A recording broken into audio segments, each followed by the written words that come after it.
Acts chapter 22. Brothers and fathers, hear the defense that I now make before you. And when they heard that he was addressing them in the Hebrew language, they became even more quiet. And he said, I am a Jew born in Tarsus in Cilicia, but brought up in this city, educated at the feet of Gamaliel according to the strict manner of the law of our fathers, being zealous for God as all of you are this day.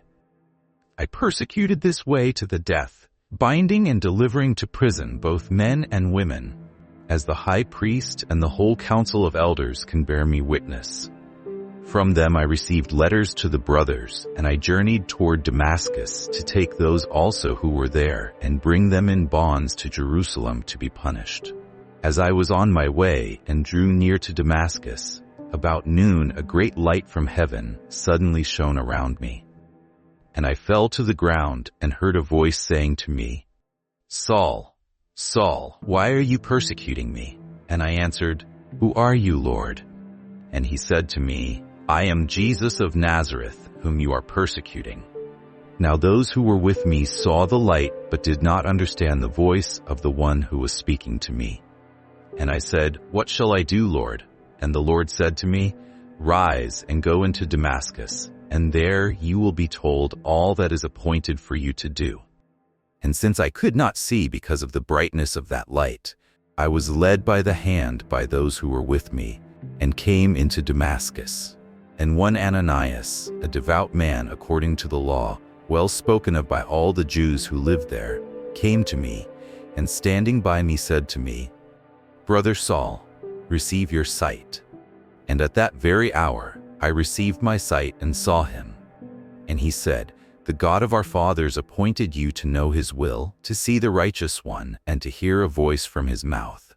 For you will be a witness for him to everyone of what you have seen and heard. And now, why do you wait? Rise and be baptized and wash away your sins, calling on his name. When I had returned to Jerusalem and was praying in the temple, I fell into a trance and saw him saying to me, Make haste and get out of Jerusalem quickly, because they will not accept your testimony about me. And I said, Lord, they themselves know that in one synagogue after another I imprisoned and beat those who believed in you. And when the blood of Stephen, your witness, was being shed, I myself was standing by and approving and watching over the garments of those who killed him.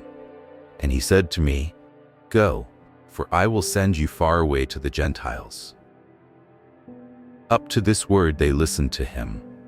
Then they raised their voices and said, Away with such a fellow from the earth, for he should not be allowed to live. And as they were shouting and throwing off their cloaks and flinging dust into the air, the tribune ordered him to be brought into the barracks, saying that he should be examined by flogging, to find out why they were shouting against him like this. But when they had stretched him out for the whips, Paul said to the centurion who was standing by, Is it lawful for you to flog a man who is a Roman citizen and uncondemned? When the centurion heard this, he went to the tribune and said to him, What are you about to do? For this man is a Roman citizen. So the tribune came and said to him, Tell me, are you a Roman citizen? And he said, Yes. The tribune answered, I bought this citizenship for a large sum. Paul said, But I am a citizen by birth. So those who were about to examine him withdrew from him immediately, and the tribune also was afraid, for he realized that Paul was a Roman citizen and that he had bound him. But on the next day, desiring to know the real reason why he was being accused by the Jews, he unbound him and commanded the chief priests and all the council to meet, and he brought Paul down and set him before them.